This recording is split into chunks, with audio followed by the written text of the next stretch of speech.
It's been a horrible year for beekeepers and a lot of agriculture altogether all across the province, but for beekeeping, it's been too cold, too wet, and just it's had a big impact this year.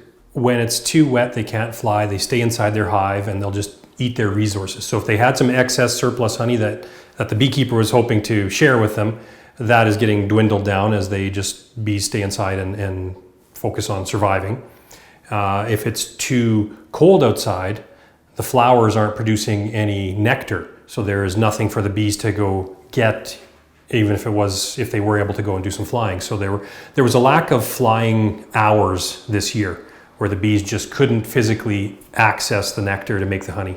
In May we had a lot of optimism because we had a really bad April. It was snowy and cold, and you made it through, and May was looking promising. That we had a really nice run of some warm temperatures, and then and the bees were looking really strong. You thought this is going to be a good year. We'll recover from the previous year, because the previous year we had the smoke from the wildfires in BC rolled in around August 6th, and that hampered production last year. So you're like, okay, we got to make up for the shortfall from last year. Things are looking good. And then it just wouldn't stop raining for June and July and lots of August. Talking with a lot of beekeepers all across the province, the general consensus is that honey production is somewhere between 40 and 50% lower than average this year. Usually it's maybe an area of the province here and there that gets kind of stuck with the bad weather that year.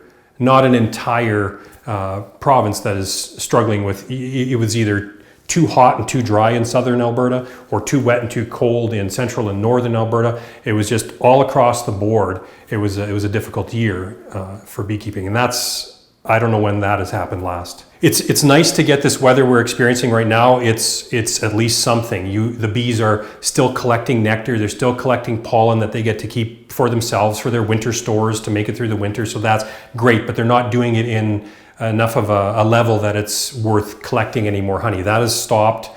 Some guys stopped in the beginning of August. Usually you're collecting honey maybe till the middle of September, maybe the end of September if the year's really good. But this year, it's basically everyone's done. They're almost ready, completely have their bees ready for winter, and now it's just letting the bees get whatever dregs of nectar and pollen are still out there. So yeah, we'll take this weather that we're having right now. It's fantastic, but it's a little too little too late.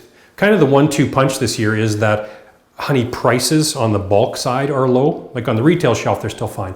But when you're selling in barrels, globally, it seems like prices are a little depressed. So not only do you have less honey, you're getting less money for that as a bigger producer. So I think if people are wondering, well, what can we do to help, if anyone wants to help beekeepers, is make sure when you're looking on that jar of honey that you're buying Canadian. Look on that back and see that it's a product of Canada. That would really help producers out this year.